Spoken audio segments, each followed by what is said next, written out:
Olá, sou a jornalista Juliana Bontorin e este é o Fala BBC, podcast da Associação Brasileira de Bancos.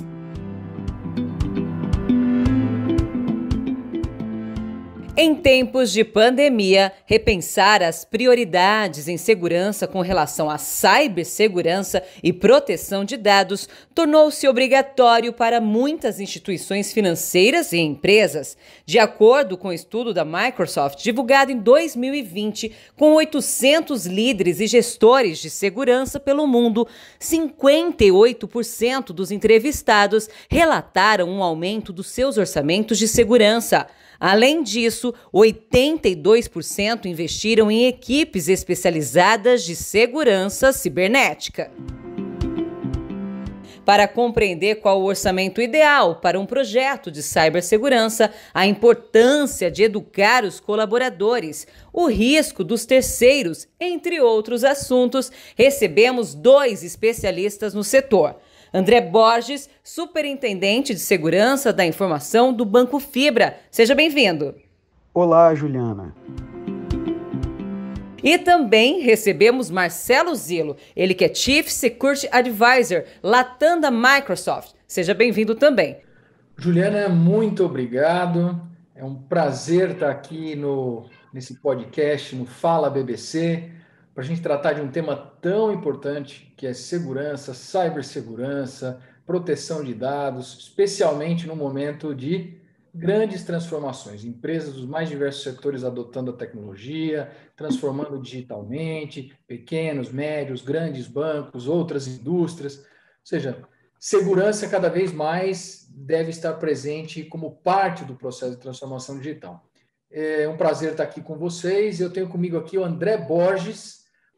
Zillo, obrigado. Com certeza a gente tem bastante papo, né? Bastante coisa legal para conversar, né? E acho que o tema que a gente vai trazer hoje aqui é um tema super atual, né? Um tema que está capitaneando aí bastante coisa no mercado, principalmente no mercado financeiro, né? O pessoal está bem preocupado.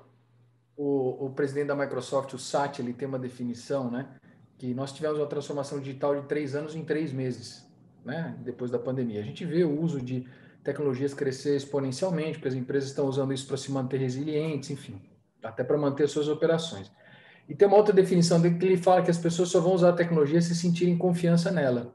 Segurança tem muito a ver com confiança, né? Confiar na tecnologia, confiar na plataforma, confiar na instituição.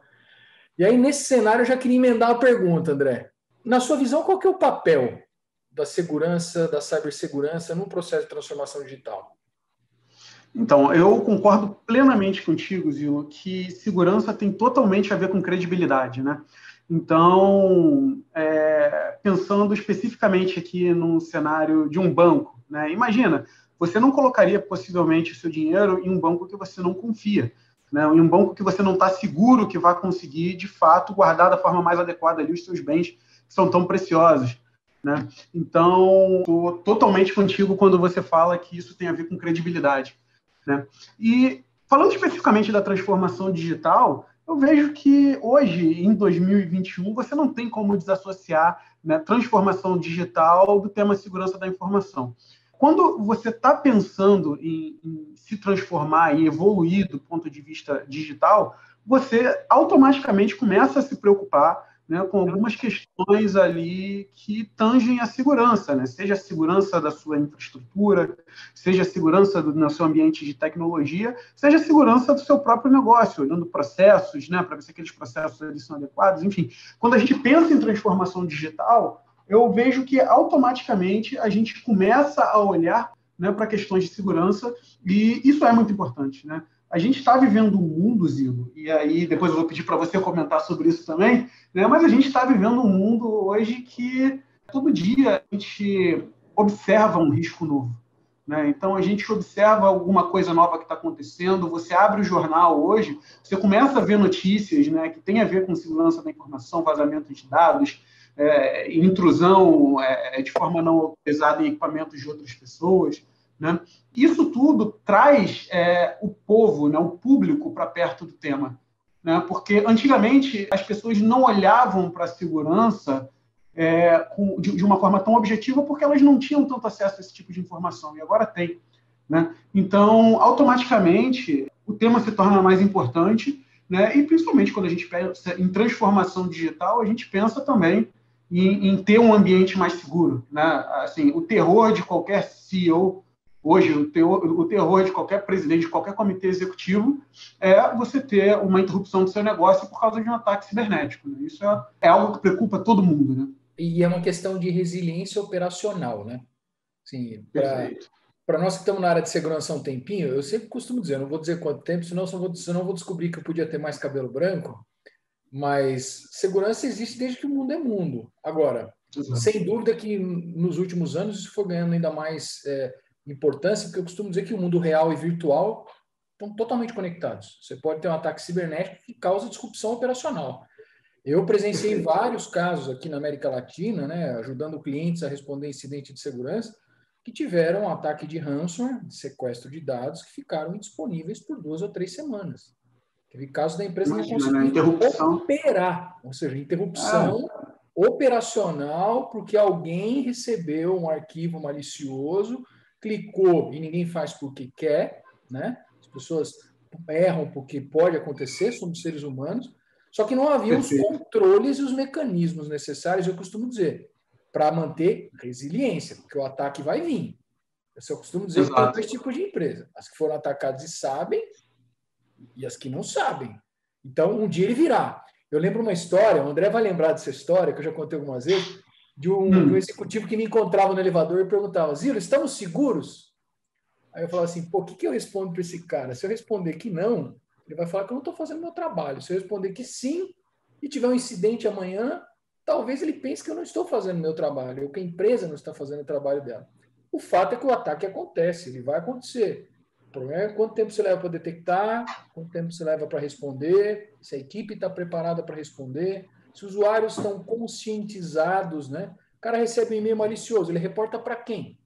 Exatamente. Né? Exatamente. Esse é um ponto, né? Sempre que eu estou falando com o time do banco, enfim, com outras pessoas, eu falo, né? O usuário, ele é a nossa última ratio regis, né? Se tudo falhar, tem lá o usuário, né, para poder fazer uma análise mínima em cima do que está acontecendo. Vamos pensar num caso aqui de engenharia social, em que esse usuário, né, esse colaborador, ele recebeu ali um e-mail malicioso, né, que está se passando por alguma outra questão, e ele, como você falou, ele vai clicar, não é por maldade, né, porque de fato aquilo ali atraiu ele de alguma forma, né, e, enfim, né, se esse usuário ele tiver um pouco de atenção, né, a alguns detalhes, ele pode ajudar muito na questão da segurança, né? A segurança, ao contrário do que muitos pensam, ela não é a segurança da informação, ela não é um tema que cabe somente à área de segurança da informação, é um tema que cabe a todas as pessoas que estão ali dentro, né? Então, você tem a questão que você falou dos controles técnicos, você tem lá seus controles administrativos, né? Que é a questão da política de segurança, como que a coisa tem que ser feita. Só que, de fato, as coisas podem acontecer, né? E você tem que ter o controle técnico para poder evitar com que aquilo ali se materialize, né? E se esse controle técnico falhar, a nossa última ratio regis é o usuário, né? Assim, eu ainda posso, como usuário, fazer uma análise mínima e cabe a mim clicar ou não naquilo ali que vai comprometer o meu ambiente, né? Então, tem muito de educação nisso que a gente está falando, né? Conscientização, educar o usuário, ensinar o usuário sobre o que está acontecendo, sobre o que pode acontecer e quais os efeitos daquilo ali, é de fato muito importante. Sabe que eu acredito muito nesse modelo de informar os usuários e ser muito transparente em quais são os riscos. Qual é o risco de você clicar? O que pode acontecer? Qual o impacto que isso pode gerar? Qual é o risco de você usar um pendrive que você não conhece, que não é seu, ou usar um mecanismo de transporte de informação que não é um mecanismo oficial da empresa? Porque por mais que você coloque controles técnicos, os usuários sempre vão tentar fazer da melhor forma possível o trabalho deles. Né? E isso pode significar tentar usar outros mecanismos. Né? Então, acho que, primeiro, realmente dar os mecanismos necessários para que as pessoas possam trabalhar com segurança. Na Microsoft, a gente usa uma expressão que é empatia digital. A segurança ela tem que ser o mais transparente possível para os usuários. Ela tem que ser o mais no friction, né? Ou seja, o usuário, no meu caso aqui eu até brinco, eu não lembro mais minha senha. Na Microsoft eu não sei qual é a minha senha, porque a gente se autentica com um mecanismo de reconhecimento facial. Eu não preciso de senha. né? E o processo é totalmente controlado, seguro, os acessos a informações confidenciais baseados em autenticação, etc, etc. Então, acho que tem um desafio aí que é realmente mostrar qual é o risco, apresentar para o usuário que ele é parte. Eu não gosto, às vezes eu ouço algumas pessoas falando o usuário é o elo mais fraco. Eu não acho. Eu acho que ele é o melhor elo. Né? Ele é o elo mais Exatamente. forte. Se a gente ajudá-lo, cabe a Ele nós. detém o conhecimento, né? Ele detém Exato. a iniciativa, né? E, enfim, se eventualmente falhar, você tem o controle técnico. Exatamente. Agora, André, o que mudou depois da pandemia? Mudou alguma coisa? Mudou, Rapaz, porque para o mundo a gente sabe que teve uma mudança, todos nós sabemos, social, a forma de trabalhar, a forma de interagir, etc. Em cibersegurança, teve mudança? eu acho que esse cenário de pandemia, né, como você falou, ele fez muita coisa no mundo mudar, né, e talvez uma das maiores mudanças que tenhamos tido nesse período aí foi a possibilidade de todo mundo trabalhar de casa. Né? E, então, essa transformação de sair do escritório tradicional e ir fazer home office, trabalhar em casa, né, fez com que uma adequação muito grande do ponto de vista de infraestrutura, de tecnologia e, consequentemente, de segurança fosse feita. Né?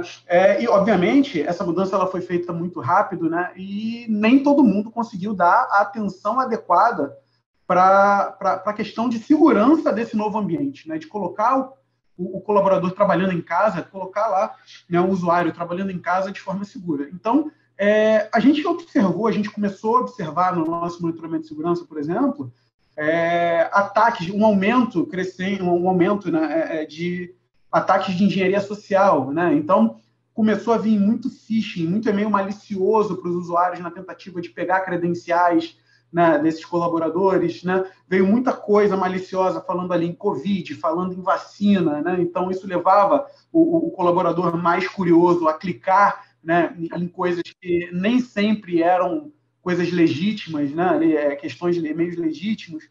Né? A gente observou também um aumento de ataques contra os nossos canais digitais, né? E a complexidade desses ataques também ela aumentou, né? E aí, assim, eu não sei se eu posso afirmar isso, mas eu acredito que isso tenha muito a ver com o fato de que o atacante ele também está mais em casa, né? Então, o cara que está ali pensando, né, em um método, em um meio de poder causar uma disrupção, de invadir ali a sua rede, né, ou então quebrar algum tipo de sistema, esse cara ele também passou a ter mais tempo para poder fazer estudos, né, para poder construir artefatos mais elaborados, né, que possibilitem o comprometimento do ambiente que ele quer atacar. Né? Então, é fato que a gente observou, sim, na nossa operação, um aumento do número de ataques, né, e um aumento também do número de tentativas mais avançadas, né, do que a gente observava antes. E, assim, sem dúvida, essa questão de estar em home office, né, essa questão do usuário estar em casa, abre uma janela gigantesca, né, para que ele possa ser atacado ali. Diversas empresas, né, eu vi desde o ano passado, diversas empresas não tinham condições, por exemplo, de disponibilizar notebook, disponibilizar computador para o colaborador levar para casa, e esse colaborador passou a trabalhar do seu próprio computador pessoal. Né? Olha o risco disso. Né? E aí você tem vários riscos. Você não controla o computador pessoal desse colaborador. Né? Você não consegue garantir que ali tem um antivírus adequado, você não consegue colocar meios de tratamento ali para prevenir vazamento de dados, né, de forma adequada, enfim. Né? Então, você aumenta muito o espectro de vulnerabilidade, né, quando você coloca uma pessoa 100% remota e com controles deficitários. Né? É legal você comentar isso, porque nós fizemos uma pesquisa na América Latina com 640 empresas, logo depois da pandemia, com o objetivo de entender o que tinha mudado no cenário de cibersegurança. E uma das coisas que nós perguntamos é como que as empresas se adaptaram ao novo cenário da pandemia, trabalho remoto. E 70%, André, 70% das empresas tiveram que adotar Bring Your Own Device. Não teve jeito. Não teve jeito. Aí, alguns dos colegas que estão nos ouvindo aqui provavelmente vão dizer, não, mas a minha empresa não fez isso. Tudo bem, mas provavelmente você tem um parceiro de negócio, você tem alguém que está conectado na sua rede, que teve que adotar Bring Your Own Device no ambiente dele, porque era a única forma dele se manter funcionando. A pergunta é, como é que você está tratando esses riscos, né? Com as mesmas Exato. tecnologias do passado. Dá para usar Bring Your Own Device e ser seguro? Dá, mas você tem que se preparar para isso. Aí vem o tema que você falou. Muitas empresas mudaram, mas não mudaram a forma como tratam os controles e as práticas, né? Eu gosto de usar exemplo claro, segundo fator de autenticação, tokenzinho, né? Aquele número aleatório. Hoje, acesso remoto sem o MFA, o Multifactor Authentication, eu costumo dizer que é um tiro no pé, né? Porque credencial pode vazar. Como é que você aumenta o nível de proteção da identidade do usuário? Isso Exato. tem que ser... E, Zilo, você tocou num ponto que eu acho que talvez seja um dos maiores riscos que a gente tem aí pensando em segurança, que é, de fato, terceiros.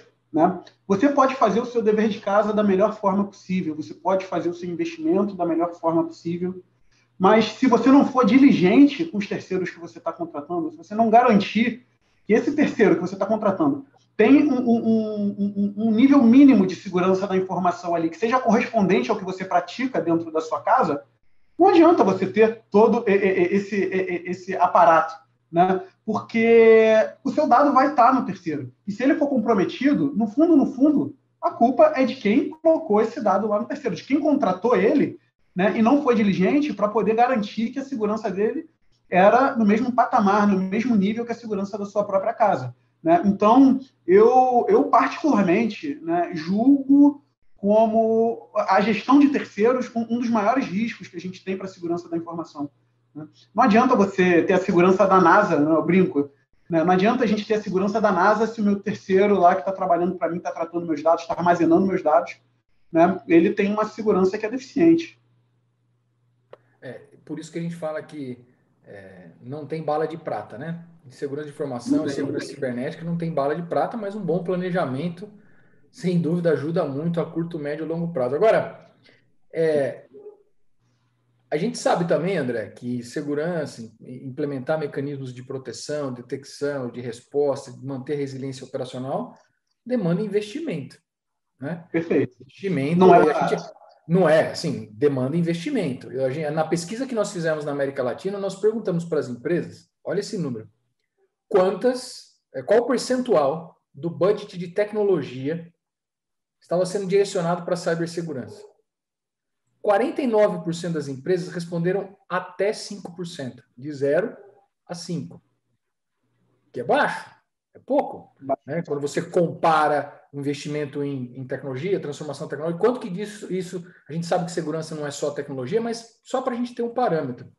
E somente 7% das empresas investem mais do que 15%. E esses 7% tem muito banco aí no meio, né? Instituição financeira que é mais regulada, que tem mais preocupação em obviamente, manter o ambiente e o sigilo dos dados.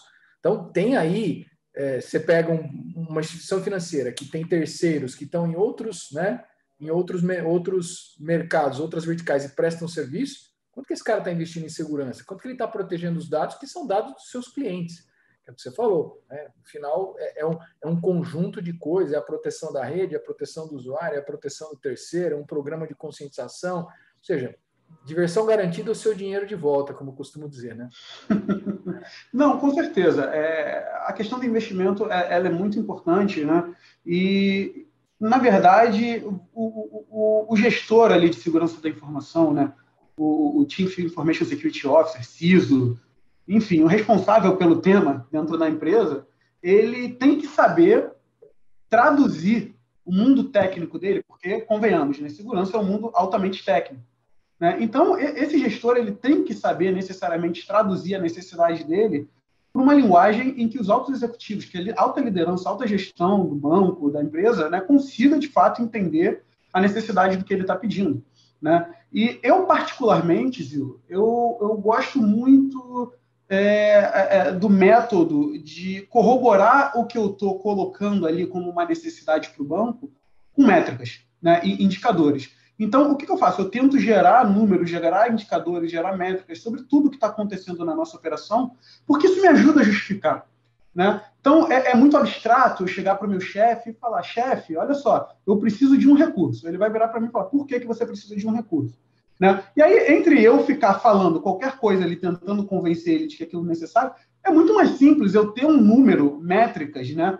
E indicadores que mostrem para ele que, na prática, o que está acontecendo é ingerenciável e vai piorar se eu não tiver aquele recurso, né? Isso sempre dá certo, porque você materializa na cabeça da pessoa que, de fato, bota dinheiro na mesa a necessidade que você está tentando, né, mostrar ali para ele. Obviamente, isso daí é aliado a ter uma boa estratégia definida e aprovada, né, por esses próprios executivos, né? Não adianta você ir pingando necessidades, porque isso também não vira, né?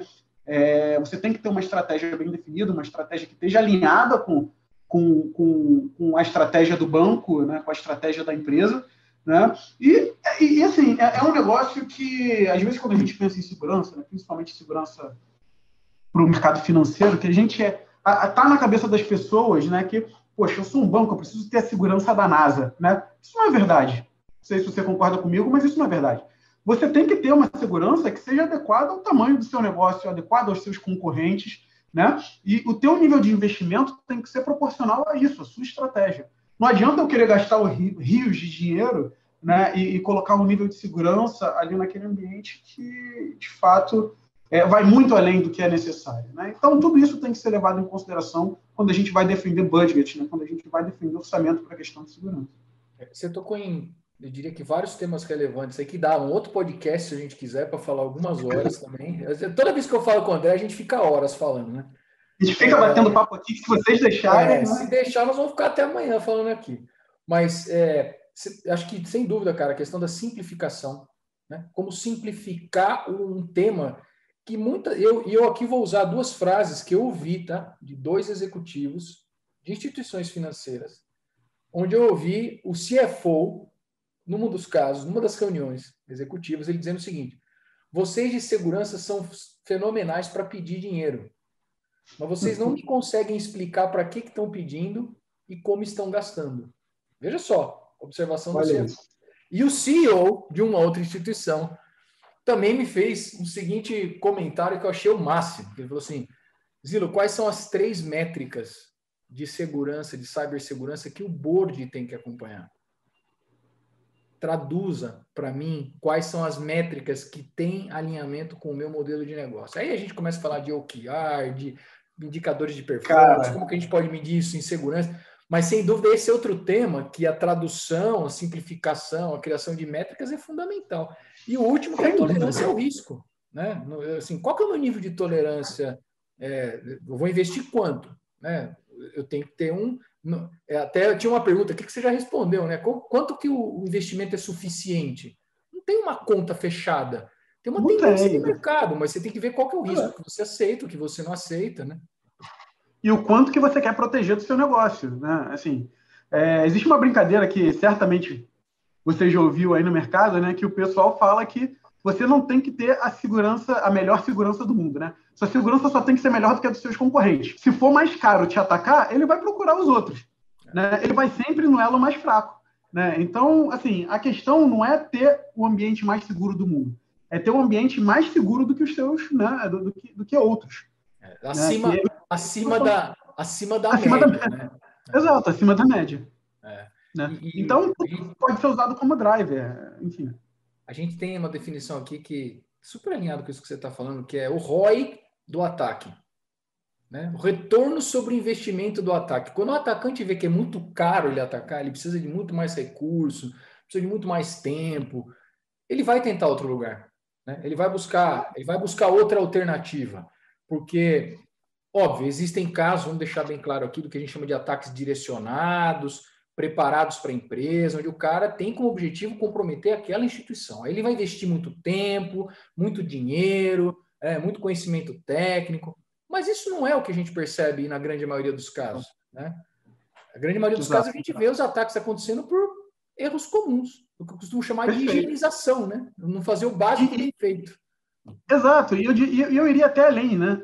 Para esses caras, né? Para o atacante ali, para o ator malicioso, atacar empresas, atacar bancos é um business, que nem banking é um business para mim, né? Então, você deve lembrar, né, de quando a gente trabalhava junto, a gente ficava lá dentro do SOC, né, e a gente olhava os indicadores, o cara começava a atacar o banco 9 da manhã, parava 1 hora da tarde, para o almoço, possivelmente, 2 horas ele voltava, né, e às 18 horas ele parava novamente e continuava no dia seguinte. Né? Assim, existia um padrão nesse sentido. Então, você vê, né, você começa a perceber ao longo do tempo que isso, para eles, é um business, né, como outros business legítimos são para as empresas. Né? Então, isso é um ponto a se observar. E eu sei que a gente está chegando no final aqui, André, e acho que a gente vai ter papo para um segundo depois, que eu já vou deixar algumas perguntas aqui. Mas só para a gente começar a tocar no tema, LGPD, qual é o impacto disso para a cibersegurança? Foi bom ou foi ruim? Não, foi bom, não posso dizer que foi ruim, foi bom, né? Assim, eu acho que acelerou muita coisa, né? Acelerou muita coisa aí no mercado. Só que a minha visão é que compliance é diferente de segurança, né? Tem muita empresa que está se movimentando para estar compliant com a lei, né? Para poder fazer o mínimo regulatório. E isso não quer dizer que essas empresas estão necessariamente mais seguras, né? Isso é muito diferente de você ter um programa de segurança para fazer proteção dos seus dados pessoais, que você armazena. Então, uma coisa é você estar em compliance com a LGPD, outra coisa é você, de fato, ter um programa de segurança, né? Um plano diretor de segurança que considere questões de proteção de dados. Né? Então, eu vejo muita empresa se movimentando, comprando assessment, né? Comprando ferramenta para poder estar em compliance com o que a lei diz, né? Mas que não está exatamente preocupada com a segurança, né? Só está preocupado com realmente não receber lá a multa da NPD. Né? Então, existe uma diferença muito grande nisso. Mas, mais uma vez, repito para você, a minha visão é que, certamente, pelo menos para as empresas que são mais sérias, né, elas usaram isso como um acelerador do seu programa de segurança. E o que eu observo, e aí principalmente no mercado financeiro, né, amigos que a gente tem aí que estão em outras casas e que estão trabalhando num formato semelhante, né, ao nosso, a gente observa que, de fato, né, os bancos, né, estão preocupados com esse tema e usaram, né, essa nova lei como uma oportunidade para poder avançar e evoluir e proteger cada vez mais o dinheiro dos seus clientes. André, queria agradecer você, foi um papo bem legal, mas eu já vou deixar aqui o gostinho de quero mais, porque eu quero fazer um segundo papo para a gente falar sobre 2 temas no mínimo. Daí já se prepara aí para a gente falar. Eu costumo chamar de dicas da vovó, né? Quais são as dicas que o André vai dar para todo mundo que está ouvindo a gente quando a gente fala de segurança cibernética? Eu falo que as dicas que eu daria para minha avó. Guarda aí que depois você vai passar para a gente. E o outro que eu acho que é legal a gente abordar justamente quais são os ataques mais comuns, o que a gente tem visto, quais são as preocupações, né, que não só as pessoas têm que ter, mas que as instituições têm que olhar no dia a dia. Né? Então, acho que são 2 assuntos que a gente pode trazer no próximo podcast aí, para a gente enriquecer um pouco mais. Aí. Obrigado mesmo. É sempre muito bom bater um papo com você e até a próxima. Zilo, eu que agradeço o seu tempo, agradeço a BBC pela oportunidade de estar aqui conversando contigo. E vamos ter um segundo papo para tratar as dicas da vovó aí. Tá? O feijão com arroz da segurança, Zilo. O feijão com arroz da segurança. Gostei. Muito bom, muito bom. Excelente. André, obrigado, pessoal. Obrigado aí. E prazer estar aqui com vocês. E até a próxima. Um abraço a todos. Tchau, tchau, pessoal. Obrigada, André Borges e Marcelo Zelo. Até a próxima. Pessoal, e obrigada também por vocês estarem aqui conosco. E em breve, mais Fala BBC.